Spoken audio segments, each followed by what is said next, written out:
Thank you to the lovely law firm and Myrtle Beach Biker Lawyer for bringing the Biker Dad TV show to beautiful Myrtle Beach.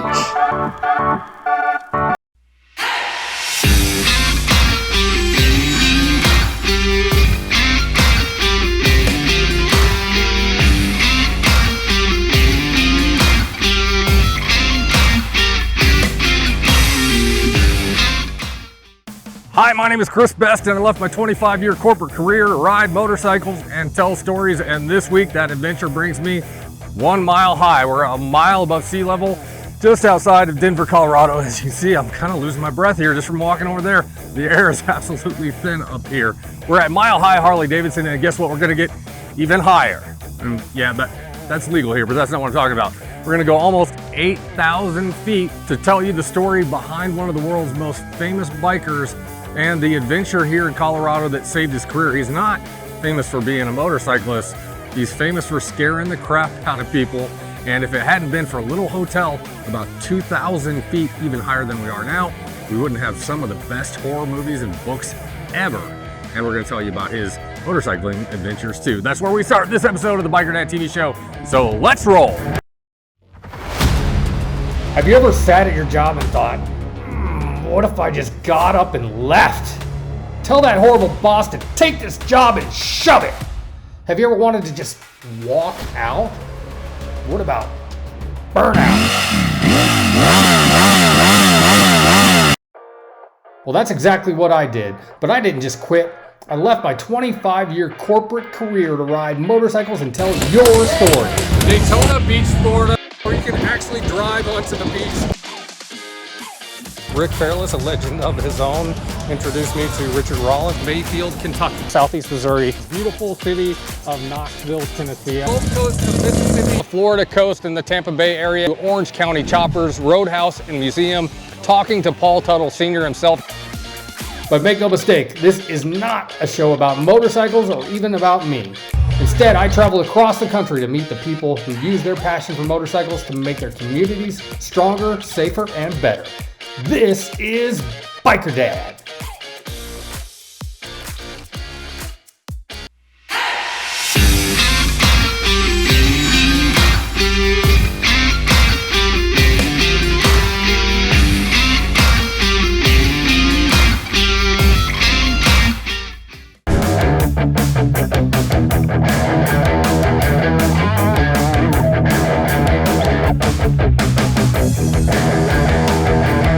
We're here just outside of Denver, as you can see, at Mile High Harley Davidson, and the fact that it's a mile high is probably the least interesting thing about this dealership here. We got to look around not only at what's going on here right now, but the history of this place and the history of Harley Davidson's too. It's awesome.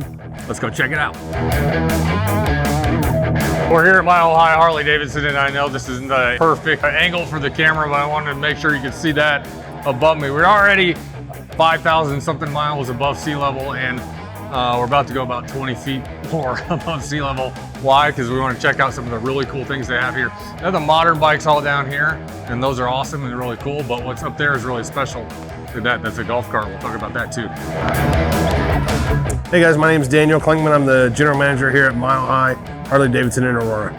Aurora is actually just outside of Denver on the east side. It's actually a city that's larger than Denver. Centrally located right in the middle of Colorado, and about 30 minutes west of us is the Rocky Mountains. And this dealership's been here since 2000, so it's been a big part of the community for a long time. You know, we do some things differently in some regards as far as the majority of our customer base is local. We have a very active hog chapter, which helps with that because the store's been here for quite a while. We're on the road in Aurora, Colorado, just outside of Denver, and I'm at Mile High Harley Davidson, and actually I feel like I'm about a mile high and 20 more feet because we're up on this platform where normally people don't get to come up here and take a close look at these historic bikes they have here at the dealership. But they took me on a tour, and I gotta say I'm a little afraid of heights. So we're gonna get this done really quickly and show you all these cool historic bikes on display here at Mile High Harley Davidson. My name's Steve Ciambor. I'm the service manager here at Mile High Harley Davidson in Aurora. Up here we have a nice collection of private motorcycles that are up here on display. Old yellow guy here is a 1942 45-inch flathead. It's called a flathead because the cylinder, it's not an overhead valve motor. The head itself is actually flat and it has valves protruding upwards. in the 20s, 30s, 40s, Harley Davidson was neck to neck with Indian and other motorcycle companies, so everyone was just trying to get ahead of the game essentially. And there's a lot of neat little things on here that was just new for that era. This is a 1951 Panhead. What's special about this 51 model is it was the first year of the Hydroglide front end. So no more Springer, now you actually have a conventional hydraulic front end. Yeah, a lot of this design, this design is a traditional into the Harleys today.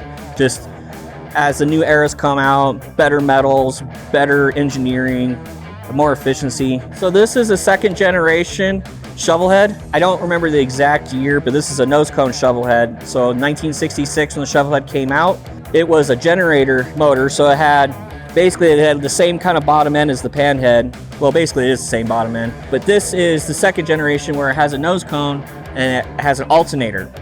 So they got rid of the generator and went to an alternator on this one. Looking at it, I'm pretty sure this is an early 70s model. It's still 74 inch, so it's before 80. So this is a 2000 FXR4. This is the pinnacle of the FXR family. The FXR came out in 1982 and was shovel head powered in 1982, 1983. 1984 is when the Evolution motor came out and they got converted to Evos at that point. But they ran up to 1995. In 1996, they discontinued the FXR. And after a few years, Harley listening to how much people loved the FXR and the way it handled and it rode, they brought it back for 2 years only, 1999 and 2000. This is a 2003 FLST CS, so it's a Springer Heritage. This is a 100th anniversary bike. You can always tell by the badge that's stamped into the case right there. That's a 100th anniversary badge. Now this one's been custom painted. All the 100th anniversary bikes had a special 100th anniversary paint job. This one's been changed. This is a 1977 XL CR 1000. This was Harley's cafe racer. So when the Sportster came out in the 50s, it was the competition bike to England's sport bikes. So Triumph, Norton, BSA. So Harley was always in competition with them on that side of it. Harley's always had a big part in racing, and their Sportster's always been a big part of road racing and flat tracking and pretty much anything you can name they were involved in, drag racing. So they did this as a tribute to basically their race team. So it's got the crazy orange, white, black paint job. It's got the crazy exhaust on it. It's a pretty cool bike. This is a War Vet. This is a 1942 WLLA 45-inch flathead. This thing was built sheerly to help the troops in combat.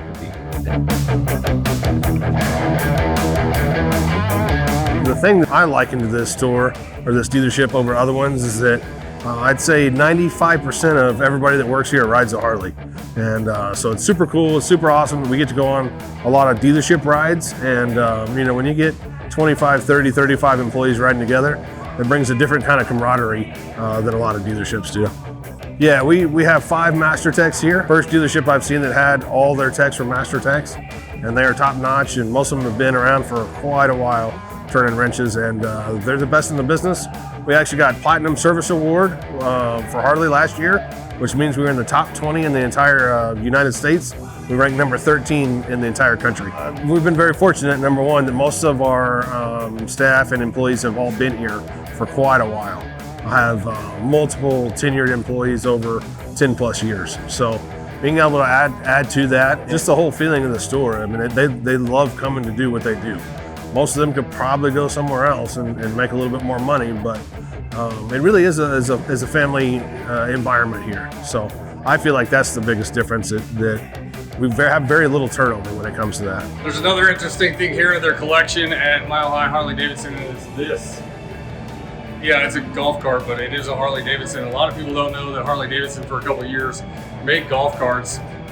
Not surprisingly, it was back in the 70s when they were owned by a company that made bowling pins. So go figure. I've actually only seen one of these in real life besides this one, and that was at Elvis Presley's Graceland, where they have one in his motorcycle and car collection. So you can go see one of those if you're closer to Memphis, Tennessee than you are here at Mile High Harley Davidson in Aurora, Colorado. So we're a big event dealership. We definitely like to have a good time and throw some big events and things like that. So we were supposed to have a car show that unfortunately did get snowed out a couple of weeks ago, so we pushed that back to July. We have a really good turnout for our car and bike show. We had over almost 250 entries last year between the bikes and the cars. So it's a pretty big deal. Our number one event that we've had for the last 4 years in a row is Dyna Days. If you haven't had a chance to check that out, check it out on YouTube. That is our premier event for the year, for the summer. We have stuff going on every Saturday, maybe a little smaller, just cooking, grilling hamburgers, hot dogs, things like that. But we try to do a lot for our hog chapter as well. So we begin a lot of rides and end a lot of rides here. So we facilitate a lot of that in the community. The biggest thing that appealed to us is Scott is local, and being that we are a family-owned dealership ourselves, we like to keep our sponsorships within the community. Scott is very, very active in the whole state, as a whole. So that really appealed to us because he hasn't really partnered with any other dealerships of this size. And with us having 4 dealerships, we can do a lot more community outreach with Scott and his team. And I really felt like he was a great fit for our 4 stores. Hey guys, we have Thursday bike nights every first Thursday of the month at the Angry Clover. We partner with Parker, our South store, in doing these bike nights. Angry Clover has been a big contributor to both of our stores, so we partnered together to have a bigger bike night, and it's just a great community. Come out. They usually have some really good bands, and they have awesome food and drinks, and it's a great time. So come out and check us out at Angry Clover and have a good time. Hi there, this is Chris Best, the Biker Dad. I'm just here to let you know that myself and the hundreds of thousands of people who follow us on social media and watch the TV show are here to help.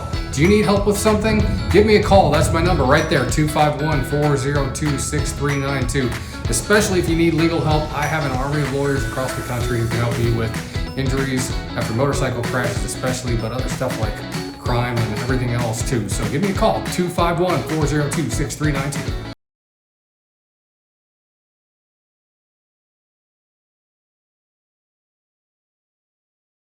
This is Biker Dad, brought to you by the lovely law firm and the National Academy of Motorcycle Injury Lawyers.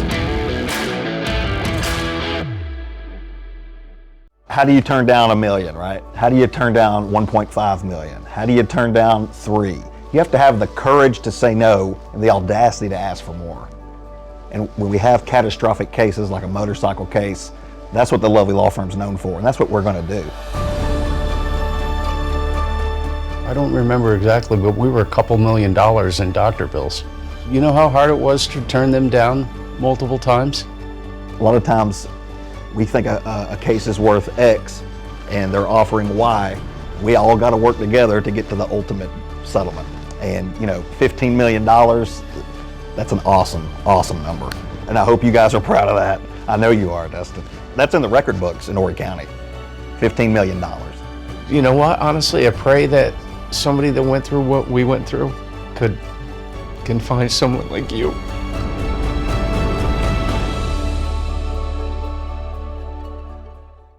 This Back on 2 segment is brought to you by the lovely law firm and the National Academy of Motorcycle Injury Lawyers.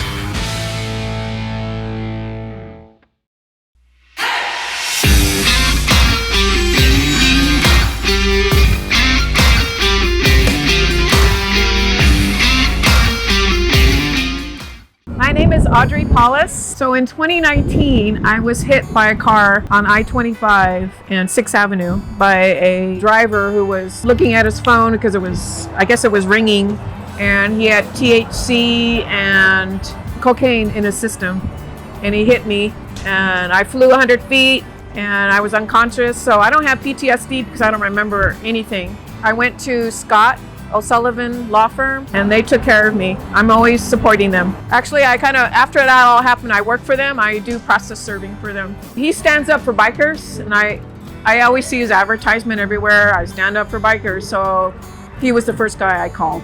They're so personable. We did one-on-one. We sat down. I told him what happened, and he came up with answers and took care of everything.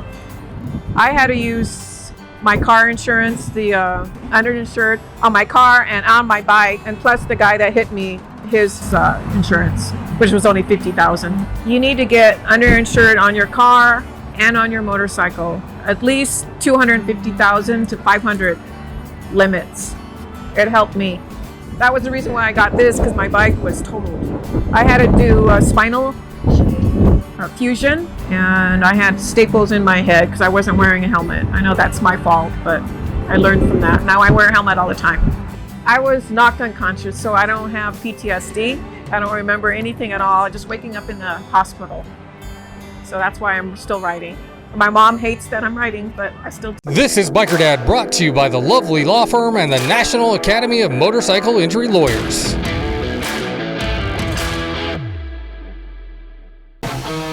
Want to win a free motorcycle?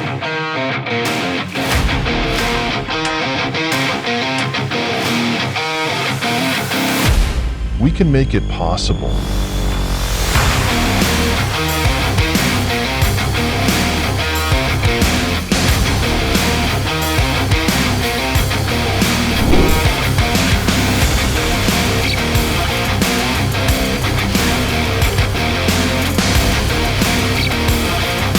When you see an opportunity like this, definitely don't hesitate and sign up.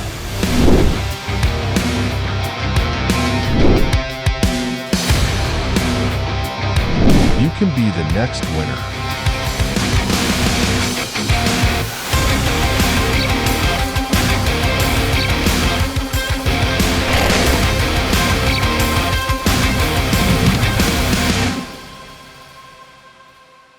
A lot of riders, especially their family members, these cases involve death cases, okay?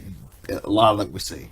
And they'll lose hope and think, well, he just lost control of his motorcycle. And maybe that's what the Highway Patrol writes on the report, okay? But there's two areas of the law that we've been investigating, and one is a faulty helmet.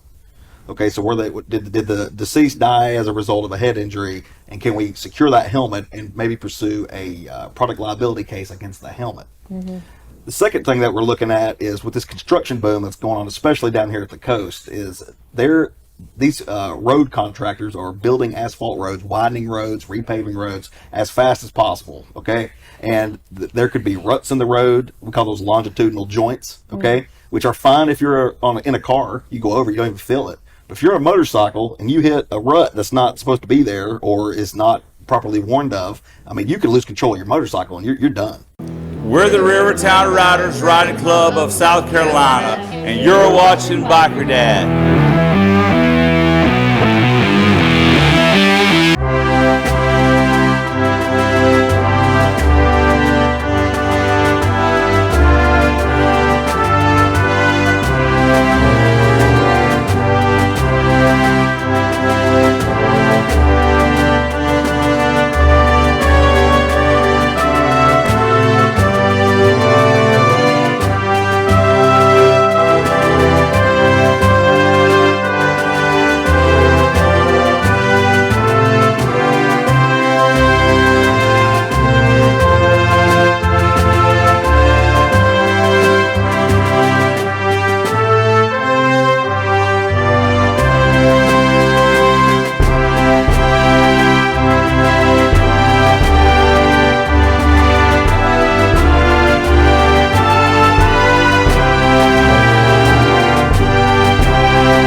Most people don't know this, but the only thing I've probably done more than ride motorcycles is read Stephen King novels. And one day in 1974, Stephen King walked up those very steps.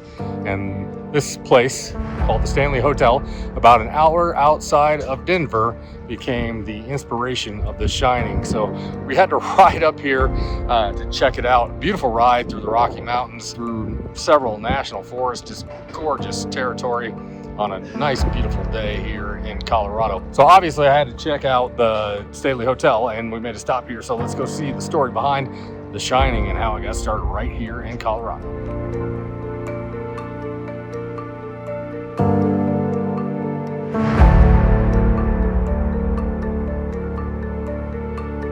Nestled in the stunning mountains of Estes Park, Colorado, the Stanley Hotel stands as one of the most iconic and haunted hotels in America. Opened in 1909, this grand Georgian-style building was the vision of inventor F.O. Stanley, known for his early work with the Stanley Steamer automobile. But beyond its history, the Stanley has earned worldwide fame thanks to one frightening name, Stephen King. In 1974, King stayed at the hotel with his wife Tabitha during an off-season visit. Stranded by a snowstorm, the couple spent the night in room 217. The eerie isolation and the hotel's unsettling atmosphere sparked an idea. The next day, King began working on the novel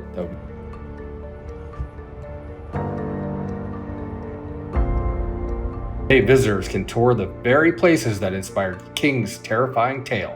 From the grand ballroom to the dimly lit hallways. Whether you're a fan of the book or the iconic film, the Stanley Hotel offers a glimpse into the haunting inspiration behind one of horror's greatest stories. Will you dare to visit? The spirits of Stanley Hotel may still be waiting for you, especially in room 217. The hotel was actually closed when King and his wife arrived, and they had dinner alone in this big old ballroom. And during that dinner, they swore they felt people watching them. And when they left the ballroom and closed the doors, they could hear a party inside.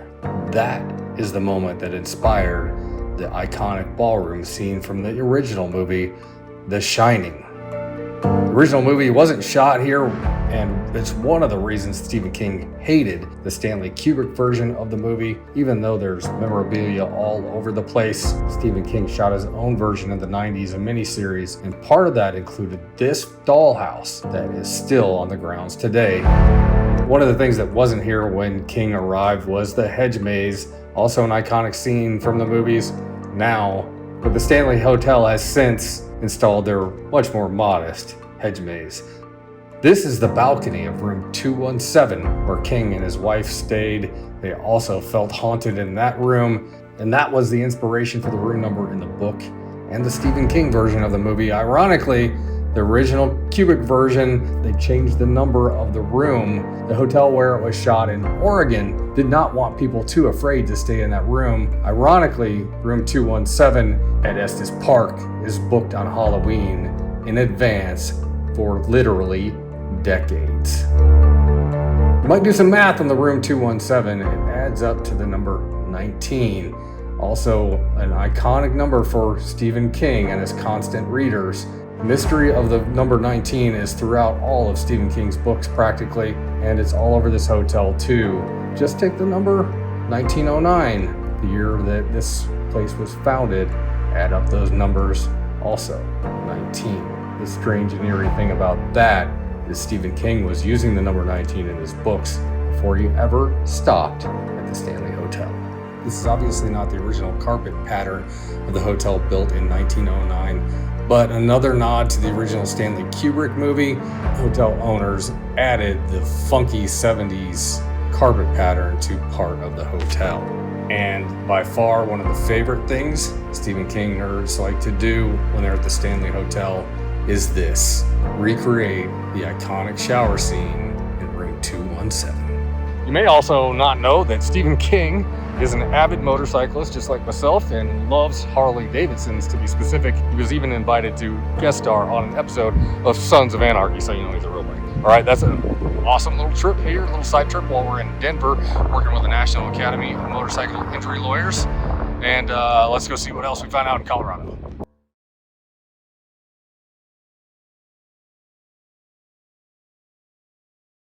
How do you turn down $1 million, right? How do you turn down 1.5 million? How do you turn down 3? You have to have the courage to say no and the audacity to ask for more. And when we have catastrophic cases like a motorcycle case, that's what the Lovely Law Firm's known for, and that's what we're going to do. I don't remember exactly, but we were a couple $1 million in doctor bills. You know how hard it was to turn them down multiple times?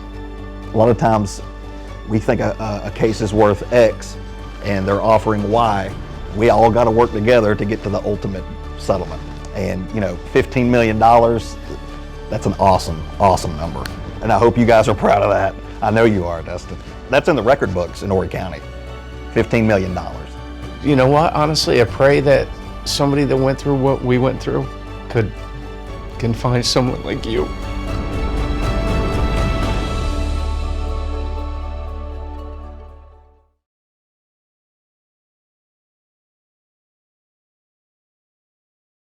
On the road in Aurora, Colorado, just outside of Denver, and as you can see, it's pretty rainy and crappy. What you can't see is how cold it is. But look at this, these guys are still riding to the first bike night of the year after a long cold winter. I mean, they do ride here in the winter too because it's not snowing all the time, but it's pretty impressive. Some of these people, including a woman I talked to, rode here 30 miles in the pouring rain and the cold to come to bike night here at the Angry Orchard.